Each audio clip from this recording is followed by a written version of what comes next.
কুমিল্লা বিএনপির দুই গ্রুপের মধ্যে সংঘর্ষের পর নেতাকর্মীদের মধ্যে উত্তেজনা বিরাজ করছে। গুলিবিদ্ধ 2 জন সহ 5 জন হাসপাতালে চিকিৎসাধীন। এ ঘটনায় এখনো মামলা হয়নি। আধিপত্য বিস্তারকে কেন্দ্র করে গতরাতে শহরে সংঘর্ষে জড়ায় বিএনপির দুপক্ষ। এ সময় গোলাগুলি ও ককটেল বিস্ফোরণে আতঙ্ক ছড়ায়। সিলন ফ্যামিলি ব্লেন্ডের কড়া লিকার আর সতেজ স্বাদের পারফেক্ট ব্লেন্ডে স্বপ্নেরা মিলুক টানা।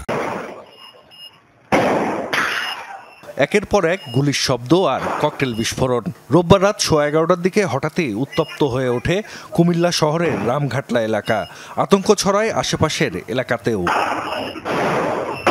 প্রত্যক্ষদর্শীরা জানায়, কুমিল্লা লাকসাম সড়কের রামঘাটলা পৌর মার্কেটের সামনে একটি মাইক্রোবাস থেকে নেমে কয়েকজন যুবক ফাঁকা গুলি ছুটতে ছুটতে ঈশ্বর পাঠশালা গেটের দিকে যায়।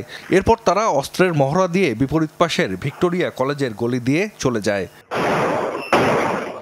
এ সময় বিএনপির দুটি গ্রুপের মধ্যে উত্তেজনা ছড়ায়। শহরের টাওয়ার হসপিটালের সামনে মহানগর বিএনপির আহ্বায়ক উদ্বাতুল বাড়ি আবু এবং সদস্য সচিব ইউসুফ মোল্লা টিপুর সমর্থকরা সংঘর্ষে জড়ায়।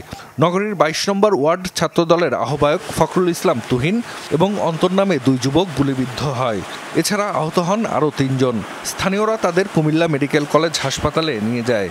প্রোগ্রাম শেষে বাসায় যাইতেছি, এই টাইমেই সবার উপরে আক্রমণ হয় আর কি। নিজস্ব দলীয় গ্রুপিংয়ে যত সম্ভব ইয়াটা হয়েছে আর কি, যে বিএনপির দলের দুই পক্ষ। আওয়াজ শুনে আমরা দৌড় দিছি, তো হঠাৎ করে পায়ের পিছে একটা লাগছে, তারপর পড়ে গেছি। পুলিশ বলছে, আধিপত্য বিস্তার নিয়েই সংঘর্ষে জড়ায় দুপক্ষ। যুব দলের দুই গ্রুপের মধ্যে ধাওয়া পাল্টা ধাওয়া এবং ককটেল বিস্ফোরণ এবং শটগান থেকে গুলি করা হয়েছে।